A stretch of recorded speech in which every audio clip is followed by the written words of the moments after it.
हरे कृष्णा। एक लघु कथा सुनाएंगे अब। लघु कथा। उर्मिला जी का पति धर्म एवं त्याग। भगवान रामचंद्र जी जब 14 वर्ष का उनको वनवास हुआ तो उनकी पत्नी सीता देवी ने भी वनवास स्वीकार कर लिया, परंतु बचपन से ही बड़े भाई की सेवा में रहने वाले लक्ष्मण जी कैसे राम जी की सेवा से दूर हो जाते। माता सुमित्रा से तो उन्होंने आज्ञा ले ली थी बन जाने की, परंतु जब पत्नी उर्मिला के कक्ष पर बढ़ रहे थे तो सोच रहे थे कि माँ ने तो आज्ञा दे दी है, परंतु उर्मिला को कैसे समझाऊंगा, क्या कहूंगा। यदि बिना बताए जाऊंगा तो वो रो रो के जान दे देगी, और यदि बता के जाऊंगा और साथ जाने की जिद करने लगेगी और कहेगी कि यदि सीता जी अपने पति के साथ जा सकती है तो मैं क्यों नहीं। प्रॉब्लम होगी। अब यदि सोच विचार कर यही सोच रहे थे, लक्ष्मण जी जैसे ही अपने कक्ष में पहुंचे तो देखा कि उर्मिला जी उनकी पत्नी आरती का थाल हाथ में लेकर खड़ी थी और बोली, आप मेरी चिंता छोड़ प्रभु की चिंता के लिए वन को जाओ, मैं आपको नहीं रोकूंगी। मेरे कारण आपकी सेवा में कोई बाधा ना आ जाए, इसलिए साथ जाने की जिद भी नहीं करूंगी। लक्ष्मण जी को कहने में संकोच हो रहा था, परंतु उनके कुछ कहने से पहले उर्मिला जी ने संकोच दूर कर दिया। वास्तव में यही पत्नी का धर्म है। पति संकोच में पड़े उससे पहले ही पत्नी उसके मन की बात जानकर उसे संकोच से दूर कर दी। पत्नी का इतना त्याग और प्रेम देखकर लक्ष्मण जी भी रो पड़े। उर्मिला जी ने एक दीपक जलाया और विनती की कि मेरी इस आस को कभी बुझने नहीं देना। लक्ष्मण जी तो चले गए वन में, परंतु 14 वर्ष तक उर्मिला जी ने एक तपस्वी की भांति कठोर तप किया। वन में भैया भाभी की सेवा में लक्ष्मण जी कभी सोए नहीं, परंतु उर्मिला ने भी अपने महलों के द्वार कभी बंद नहीं किए और सारी रात जाग जाग कर उस दीपक की लौ को बुझाने नहीं दिया।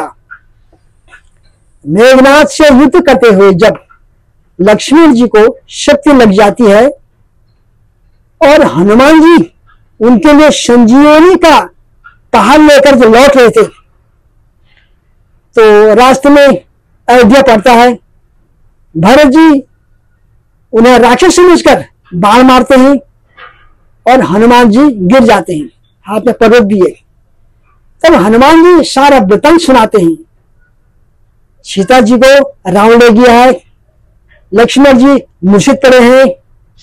यह सुनते ही कौशल्या जी कहती है कि राम को कहना कि लक्ष्मण के बिना अयोध्या में पैर मत रखना। राम वन में ही रहे, लेकिन माता सुमित्रा कहती है कि राम से कहना कोई बात नहीं, अभी शत्रुघ्न है, मैं उसे भेज दूंगी। दोनों माताएं बोल रही है, मेरे दोनों पुत्र राम सेवा के लिए ही जन्मे हैं। माताओं का प्रेम देखकर हनुमान जी की आंखों में अश्रुधारा बह रही है।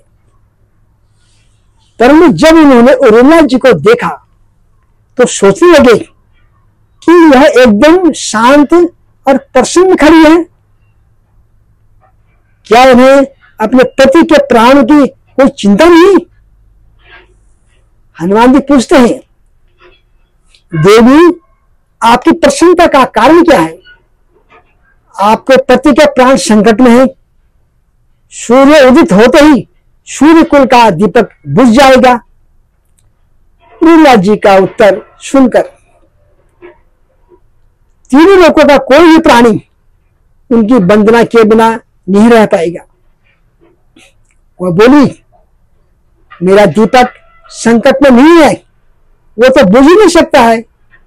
रही सूर्योदय के बाद आप चाहे कुछ दिन अयोध्या में विश्राम कर लें,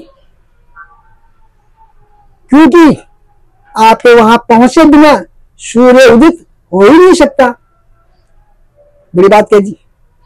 आपने कहा कि प्रभु श्री राम मेरे पति को अपनी गोद में लेकर बैठे हैं।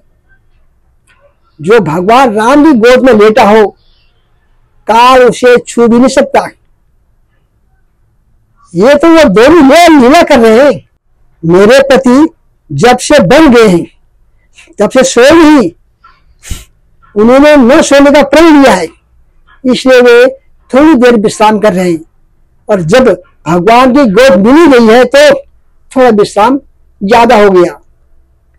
वे उठ जाएंगे और शक्ति मेरे पति को लगी ही नहीं, शक्ति तो राम जी को लगी है। मेरे पति हर श्वास में राम है, हर धड़कन में राम है, उनके रोम रोम में राम है, उनके खून के बूंद बूंद में राम है। और जब उनके शरीर और आत्मा में ही सिर्फ राम है तो शक्ति राम जी को ही लगी, दर्द राम जी को ही हो रहा होगा। इसलिए हनुमान जी आप निश्चिंत होकर जाएं, सूर्य उदित नहीं होगा। वास्तव में सूर्य में भी इतनी ताकत नहीं थी कि लक्ष्मण जी के जागने से पहले वो उदित हो जाए। एक पतिव्रता तपस्वी का तप उनके सामने खड़ा था और मेघनाथ को लक्ष्मण जी ने नहीं, अयोध्या में बैठी एक तपस्वी उर्मिला ने मारा। राम राज्य की नींव जनक की बेटियां ही थी, कभी सीता थी, कभी उर्मिला। भगवान राम ने तो केवल राम राज्य का कलश स्थापित किया, परंतु वास्तव में राम राज्य इन सबके प्रेम, त्याग, समर्पण, बलिदान से ही आया है। तो देखा आपने रामायण में एक से एक महान भक्त है। कौन बड़ा भक्त है पता नहीं चल रहा, उसमें सब बड़े हैं, सब एक से एक भक्ति वाले हैं। राम, आपने रामायण देखी होगी, हनुमान जी के लगा लो, लक्ष्मण जी लगा लो, भरत, शत्रुघ्न, भरत, उर्मिला, सीता, सब एक से एक त्यागी हैं। हरि बोल।